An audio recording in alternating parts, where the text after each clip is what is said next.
মঙ্গলচণ্ডী পূজার দিন মানে শেষ পূজার দিনটা, এবার তো বৈশাখ মাসে মঙ্গলচণ্ডী পূজা 5টা পড়েছে, মানে 5টা মঙ্গলবার পড়েছে। আমরা স্নান করে রেডি হয়ে গেলাম, আর মা তো আগেই চলে গেছে মন্দিরে। আজ ছেলে মেয়েকে স্নান টিনান করিয়ে আমরা স্নান টিনান করে আসতে তো একটু লেট হয়েই যায়। দৈনন্দিন যে কাজগুলো থাকে সেগুলো তো সেরে নিতে হবে। আর এই মঙ্গলচণ্ডীর উপোসটা এখনও আমরা ধরিনি, মাই করে। আর আমরা ছেলে মেয়ে বড় হলে আশা করি ঠাকুর কৃপা করলে আর একটু বড় হলেই তারপর উপোস ধরবো। যাই হোক, আমরা বেসপাড়া মন্দিরের ওখানেই চলে গেলাম। বেসপাড়া মন্দিরের ভেতরে দেখলাম অনেকেই উপোস করেছেন। শেষ মঙ্গলচণ্ডী বলে কথা, অনেকেই উপোস করেন। আর আগের বার জন্য বেশি লোক হয়েছিল।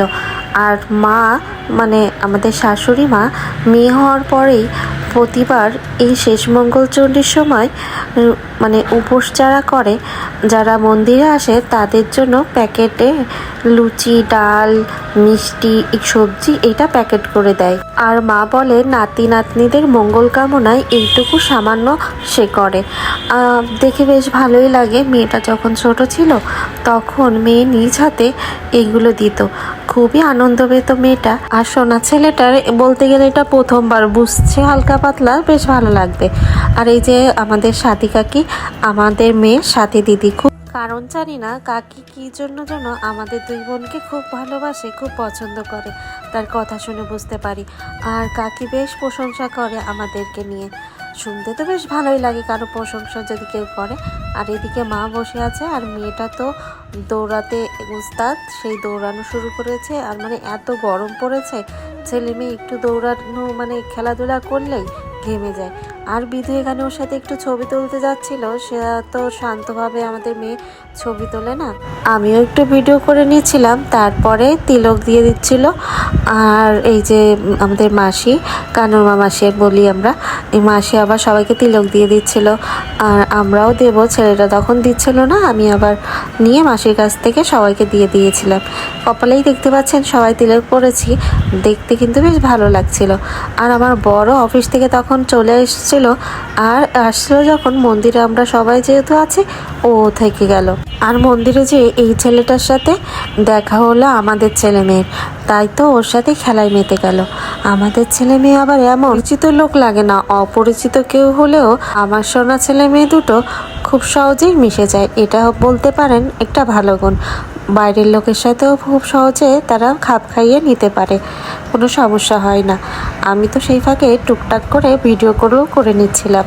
আর এদিকে পুজো শেষ হয়ে গেছে, মা পাঁচালি পড়তে বসে গেল। মা বলল আমি পাঁচালি পড়ছি, আমার কাছে দেন। মা চেয়ারে বসেছে, কারণ মার মাজায় ব্যথা, নিচে বসতে পারে না, সেই জন্যই চেয়ারে বসে পাঁচালিটা পড়ছেন। আসলে কি জানেন এটা কেন বললাম? অনেকেই আবার জিজ্ঞাসা করবেন যে সবাই নিচে বসেছে, কেন মা চেয়ারে বসেছে, সেটাই আপনাদের সাথে একটু ক্লিয়ার করে দিলাম। মা কিন্তু পাঁচালিটা বেশ সুন্দর পড়ে। আমাদের বাড়িতে যখন পুজো হয়, লক্ষ্মী পুজো বলেন বা কার্তিক পূজা, মার গলায় শুনতে বেশ ভালো লাগে। মাই পাঁচালিগুলো পড়ে থাকেন। আর এই যে দেখতে পাচ্ছেন তুলসী গাছের উপরে একটা ঘটে জল বেঁধে দিয়েছে, সেখান থেকে আস্তে আস্তে জল পড়ছে। এটা কে কে করেন অবশ্যই কমেন্টে জানাবেন। বৈশাখ মাসে তুলসী গাছে এমন জল দিতে হয়, এটা আমরা জানি আর কি। আপনাদের বাড়িতে কে কে করেন সেটাও জানবেন। আর এদিকে মা ছেলেকে কোলে নিয়ে বলছিল আমাকে একটু প্রসাদ দেবে। আর এদিকে যে শাড়িটা দেখতে পাচ্ছেন মা ধরে আছে, এই শাড়িটা এই ঠাকুরন কাকিকে মা দিল মঙ্গলচণ্ডী পুজো বলে। তাই মেয়ের হাত দিয়ে দিতে চেয়েছিল, মেয়েটা এত মানে দুরন্তপানা করছিল, তাই ছেলের হাত দিয়ে দিল। আর মা আবার সেই শাড়িটা খুলে দেখাচ্ছিল যে এইটা পরলে আপনাকে খুব সুন্দর লাগবে। আর পুজোর পরে সবাই একটু সিঁদুর পরায়, তাই দেখে বেশ ভালোই লাগছিল। প্রতিবারই পরা হয় না তেমনভাবে, এই মাসি আবার আমাদের এসে পরিয়ে দিল। প্রথমে মাকে পরিয়ে দিচ্ছিল, তারপর বিধুকে পরিয়ে দিচ্ছিল। আস্তে আস্তে সবাই এসে আমাদের দু বোনকে পরিয়ে দিচ্ছিল। আসলে আমরা নিয়ে গিয়েছিলাম না তো, তাই সেইভাবে পড়া হয়নি। আর সবাই যেটা পরিয়ে দিয়েছে ঠাকুরের কৃপায় সেটাই হয়েছে আর কি। আর এই যে প্যাকেটগুলো দেখছেন, এই প্যাকেটগুলোই আস্তে ধীরে সবাইকে দেয়া হবে। নেক্সট ভিডিওতে দেখাবো আমরা পূজা শেষ পর্যন্ত কি করলাম, আর প্যাকেটগুলো কাদের কাদের দিলাম বা কিভাবে দিলাম।